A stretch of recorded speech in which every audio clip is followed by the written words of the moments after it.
Temperature तो 8 से 9 degree होगा। कुछ देर पहले तक पीछे का संसद भवन तक नहीं दिख रहा था, लेकिन अब थोड़ी सी धुंध छटने लगी है और इन सर्द हवाओं के बीच इंतज़ार है गर्म बजट का। और बजट को लेकर के जो मूड माहौल है, मुझे लगता है कल से जो संकेत मिल रहा है वो संकेत काफ़ी सकारात्मक संकेत है।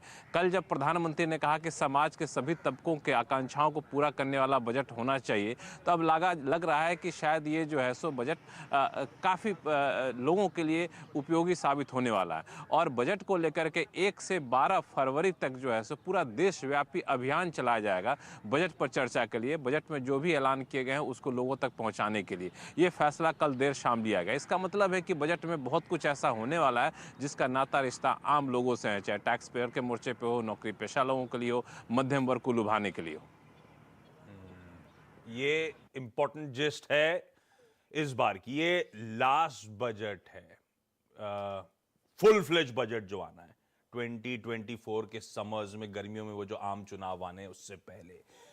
तो जो अब तक कर रहे थे, ग्रोथ को बढ़िया तरीके से पुश देने की कोशिश थी, हम ग्लोबल लैंडस्केप में आउट परफॉर्म कर रहे थे, उस तरफ और आगे बढ़ना है। और कुछ हद तक शायद लग रहा है बजट में थोड़ा सा पॉपुलिज्म का डोज या रिलीफ देने की कोशिश होगी आम आदमी को, ज्यादा इंपॉर्टेंट। ऐसे ये अच्छा कि आपने ऐड कर दिया फुल फ्लेज। जैसे पहले आपने बोला कि लास्ट बजट है, तो मैं एक बार के लिए डर गया था। तो हाँ, इस टर्म का लास्ट बजट है। हाँ, एक बात बता दूं मैं, आम आदमी में हम में से किसी की गिनती नहीं होती है वैसे, ये समझ लीजिए।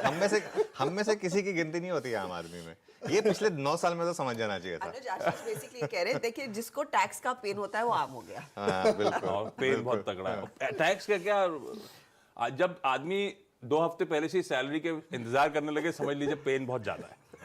अरे पिछले साल फाइनेंस मिनिस्टर ने एक बहुत अच्छी बात कही थी, जो लोग उसको समझ पाए वो इम्पोर्टेंट था। जब किसी रिपोर्टर ने उनसे पूछा कि मिडिल क्लास तो एक्सपेक्ट कर रहा था कि टैक्स में रिलीफ मिलेगा, आपने तो कुछ नहीं दिया। तो उन्होंने कहा तो दिया ना मैंने रिलीफ, टैक्स नहीं बढ़ाया मैंने।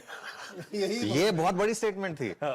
मैं बोल रहा हूँ हम लोगों का टैक्स ना बढ़े ना, बस आप ये मान लीजिए, उसी में खुश हो जाइए, उसी में मतलब मंदिर जाके दान कर दीजिए, वही बहुत है। पर टैक्स ना बढ़े, बस कम करने की उम्मीद छोड़ दीजिए। इस एटीट्यूड के साथ चलेंगे तो शायद बड़ा अच्छा ही लगेगा। मैंने तो शरद कोहली जी से 2 दिन से आवाज अड्डा में माहौल बना के अपने आप को खुश कर लिया कि हो ना हो, लेकिन बातें तो हो रही हैं। अच्छा, मैं आऊं आज की मार्केट की स्ट्रेटजी पर। सब जानना चाहते हैं आज बाजार का अप्रोच क्या रहेगा। उससे पहले नीरज जी क्विकली रिवाइज कर लिया जाए। वो लक्ष्मण ने बिग बजट पिक्चर प्रेजेंट कर दी, आप वो बिग बजट नंबर्स प्रेजेंट कर दो। कहां नजर रहेगी, क्या आंकड़े होंगे?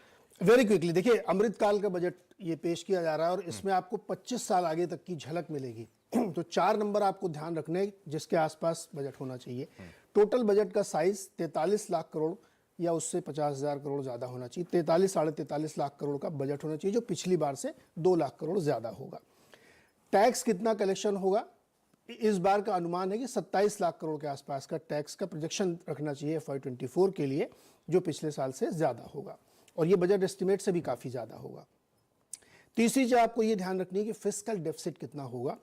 5.7 से 6.1 तक के अनुमान बाजार में, इतने में अगर आता है तो बाजार खुश रहेगा, उसको कोई सरप्राइज नहीं मिलेगा। लेकिन इससे ज्यादा रखा जाता है तो दिक्कत हो सकती है। तो ये तीसरा नंबर है।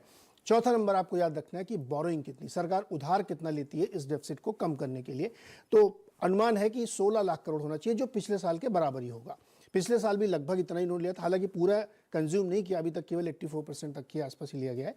तो 16 लाख करोड़ का बोरोइंग का फिगर आता है तो मार्केट को ठीक लगेगा।